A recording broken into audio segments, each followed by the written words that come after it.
Hey, it's Les from the TV Dudes. This week, I talked to Rudy Martinez. You can see him right now on Netflix Dear White People Season 2, where he plays Wesley. But you probably already know Rudy from the CW's Jane the Virgin, ABC's Speechless, or Marty on NBC's medical drama Heartbeat. We had a great chat about everything from puppetry to representation in film. Hope you enjoy.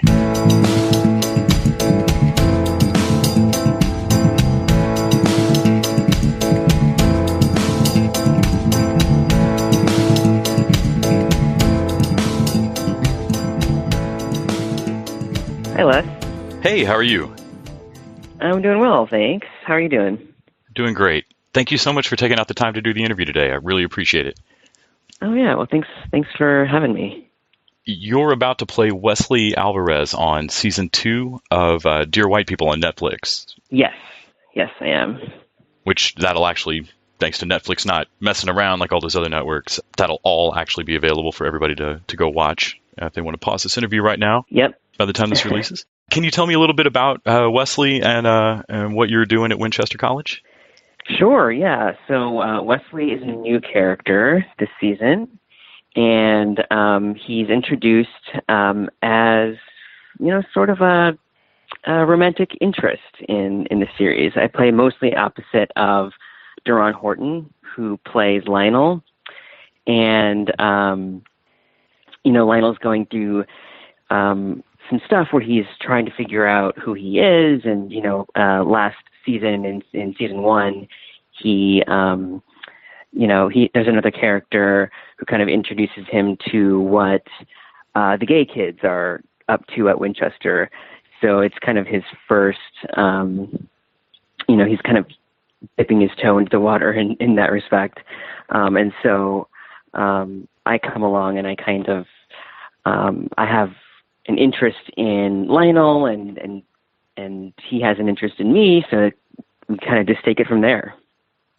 Obviously, Dear White People deals with some political issues and deals with topical issues as part of its kind of core premise, as opposed to stuff like Roseanne that just ends up being a lightning rod. Oh, yeah. Did that factor into how you felt about it when you were booking the show? Were you excited about getting to be part of Dear White People? Oh, yeah. For as long as I can remember, I've always tried to be involved in projects that have a political message in some way. And, sometimes it works out in my favor, and other times, I find myself on like Disney Channel or something doing something more fluffy. But for this, I knew of the show, I liked the show, and so I was really, really excited to get to audition for it. You have done several things charity-wise that are remarkable, but you and your husband have an LGBTQ scholarship set up at UCLA. Is that correct? Yes, we do. Can you tell me a little bit about that? Yeah, well, my husband, he graduated from UCLA, the producers program with an MFA. And, one thing that he noticed at the time, and that I noticed too, going out on auditions in Hollywood and stuff, is that there are some really great characters that are written for LGBT characters, and wonderful writers out there that are doing great stuff. And we wanted to, give them an opportunity to use their voice in a positive way and kind of be a signal boost for them, and let them know that there are people out there that appreciate what they're writing and what they're creating, and that we believe in them. So we set up a scholarship at UCLA for writers, directors, playwrights, people who are creating material relating to LGBT issues, or just writing LGBT characters. And so every year we do submissions, and we pick someone to receive that scholarship. And it's wonderful too, because we get to meet them and hang out a little bit and hear a little bit about their story. And we've heard some incredible stories, some really inspiring stuff about, where these writers and directors have come from and what inspired their story. And we're just really glad to have an opportunity to help them spread their message. It's always something I think about whenever I go back and watch. Well, here lately, it's just almost, you go back 5 years or 10 years, a gay character or something will come on screen, and you'll think, okay, well, they're going to devote this episode to this issue, but yeah, good or bad, how are they going to handle it? And so it's great to hear about an encouragement, not just for more, but better. Yeah, exactly. Yeah. What do you think's been one of the most positive things you've seen diversity-wise? Has there been a show that you've really enjoyed in the last couple of years that you think's done that well? You mean in regards to diversity? Yeah, diversity and just good, well-rounded characters, rather than just a nod towards an issue. Yeah, there's been, I feel like there's been so many lately, and I feel like it's just about, kind of like I mentioned before, like signal boosting writers who are, not just LGBT, but also, I'm Latino, and I love hearing about writers who are creating shows that are, up and coming and things like that. So, for me, it's just wonderful to see that lately there's a lot of shows like that. Like, I'm recurring on a show, Jane the Virgin, which, to me, every time I'm on the show, it's like, it's just so diverse. I feel like there are characters that are speaking in Spanish, and, the writers don't really care that the audience is sitting there reading subtitles. That's part of the joy of watching the show is watching, the grandmother character speak in Spanish, and it doesn't really matter that there's subtitles. It's part of the fun. And on Jane the Virgin, I worked with an actor, Justina Machado, who she's on One Day at a Time, which is a show about a Cuban American family. So I just love watching the work that's coming out there, and it ends up being a small world. You work with a lot of people, and you're able to support their shows and watch. Yeah, One Day at a Time has just been great. I think I first saw you on screen on NBC, I believe NBC's Heartbeats, where you played Marty. I feel like that was the first place I saw you, and I always wonder, like, what's that like coming off of a first season or a one-season show? Well, that was my first big project, I think. I auditioned. It's kind of crazy. I was working at a tech company, and within 1 week they were laying me off. And that same week I went to an audition for Heartbeat, went to the callback, went to the producer session, and by the Monday of the next week I was on a plane to Vancouver to film the pilot, and I was there for 3 weeks. So it was just one of those things that was just, everything worked out the way it was supposed to. I was getting laid off from my tech job, and then I rediscovered acting, and I really haven't looked back since, and it's my passion. So it was one season, but it will always be very special to me. The friends I've made on that are lifelong friends, and it's just I can't really, I don't know if I'll ever have another experience like that where I'm just swept away to another place to perform and be in a show, at just the right moment. And you say brought you back to acting a little bit. What had taken you away, or just going on auditions and grinding it out, or? Yeah, I think I'd started in my career. I'd started doing like Disney Channel things where I did this thing where I was a host, and I went to Disney World, and I was interviewing, young Disney Channel stars and plugging and advertising new rides and stuff like that. And that was very much like 18 to look younger. Like, you have to be very young, very bubbly. And that has a special place in my heart. But I think at a certain point, I wanted to kind of grow up and move on a little bit. And I think there was this transition that I think a lot of people, maybe a lot of actors kind of slow down during those transition phases. And for me, I definitely, I decided to do other work, and I eventually it had been 2 years and I hadn't acted in any capacity or gone on any auditions. And then when the opportunity to be on Heartbeat came along, all of a sudden I, wasn't I wasn't playing 16 anymore. I was playing a medical intern who, I was a resident. So that means that I'd presumably gotten a medical degree, and I, had found a residency, and, that I was still young 20s, but, I definitely moved on. So I kind of see that as kind of like where the transition was, and it gave me an opportunity to find more types of roles that I could play, and it's been great ever since then.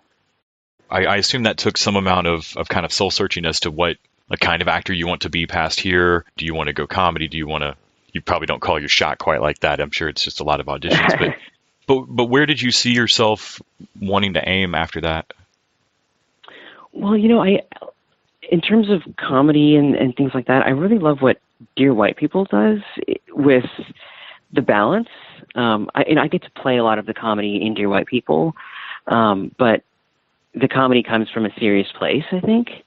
So if I could choose, going forward and looking at my career ahead, I would love to keep doing comedy. I love doing improv, and I just love exploring a character and finding out what makes them tick, but also making it funny. So I'd love to keep doing that, but I love seeking the parts that aren't, necessarily slapstick funny, but funny because they're grounded in reality. That branch of comedy, part of that's probably just peak TV, and there being so many more things on now, but yeah, I know dramedy's kind of a terrible portmanteau, but there's so many things like casual and even transparent, and these variety of shows that are laugh out loud funny but poignant and coming from a place of real heart. Yeah, exactly. Like it's not broad caricature. Yeah, and one of the shows I think I laughed hardest at was it was on HBO. I think it's over now, but it was Getting On with Laurie Metcalf, and just about a group of nurses and doctors in a hospital, and everything was played, I think, for heightened reality, and it was just so funny. I could not stop laughing at that show. I'd love to do something like that where it's reality, but it's just the stakes are as high as they possibly can be. You're also into building your own puppets, is that right? Yep, I am a puppeteer. Okay, that is awesome. I've seen the picture of your, it looks like a Pinocchio wooden boy. Yeah. And is that for an upcoming show? Yeah, so I think that picture was from the first sort of workshop of the show, and actually I'm going into Tech Week this week for the full production, and it's being mounted at the Gary Marshall Theater in Burbank, which was formerly the Falcon Theater, and so this is pulling out all the stops. This is the big version of that show, and I puppeteer a Pinocchio puppet, and everyone on the stage is a live actor except for this puppet, and it's, from what I hear, it's pretty cool seeing a little puppet kind of jump around the stage and dance and sing and interact with people. So I'm looking forward to that. To me, there's such a performance illusion, and I feel like people forget that magic transition that happens when you forget that there's a live person and you suddenly see another live thing. Yeah, that's right. In the show, I'm dressed in all black, and you can see me, but I think what happens is that I just kind of disappear, and people kind of let go of the performer behind the puppet, and they just watch the puppet because that's the thing that has all the life. So yeah. I think that's pretty interesting. What first got you interested in that? Was that in college? Yeah, in college, but even before that, I mean, I was a huge Muppets fan. I would, make copies of Muppets using my aunt's materials. I'd go into her sock drawer and make the sock puppet versions of the Muppets when I was a little kid. And so I've always been interested in it. Actually, next week, I'm performing at Jim Henson Studios for a benefit that's honoring Carol Spinney, who's the guy that played Big Bird. So I'm so excited to do that. It's kind of like a dream come true to go on that lot and, perform on the same sound stages that, a lot of the, Muppet creations have happened. I'm kind of freaking out about that. I know I'm going to be starstruck. Growing up with that character, I still can't fully wrap my head around the idea that there's like a guy in there with his arm pinned up against his head. Yeah, I've thought about that a lot. I'm like, how? Yeah. Man, you've stood in that thing for years. I want to ask what's next, but I know you've got all the Dear White People episodes still to drop, and you've also got, a Shatner movie coming out as well, a Senior Moment. Yeah. When you were a kid dreaming about, being an actor, what genre role, where did you see yourself starring? Did you want to be James Bond? Did you want to be an action hero? I think I saw myself, actually, to be totally honest, I think I did see myself as an action hero. I think one of my favorite movies was Jurassic Park, and my sister and I used to always imagine that we were being chased by a T-Rex, and we would go in my parents' minivan and pretend like there were velociraptors on the outside trying to get us. So I think, honestly, I think I when I was really little, I think every little kid wants to be an action hero and to kind of be a James Bond. So that's where I started. And then as I got older and started doing high school theater, I realized that there was so much more. There were so many more stories that could be told. And I got really into the idea of lending my voice to, lending my voice to authors who had these incredible plays and things that were, in my opinion, were diverse and were telling stories of people from all over the globe. And I saw it as an opportunity to help people. So, started out as a kid wanting to be an action hero, and then I got older and realized, wow, there's a lot of cool stuff out there. It's wonderful I can't speak, which is my entire job. It's been wonderful talking to you this afternoon. I really appreciate it, and I completely agree on just how powerful and how good stories can be and how much we've gotten to see of that in the last couple of years. Yeah. And I'm looking forward to season 2 of Dear White People, and I'm glad you're on it. Yeah. Thanks again. I really appreciate it. Yeah, well, it's been a pleasure. And season 2's got a lot of surprises, so hopefully it delivers.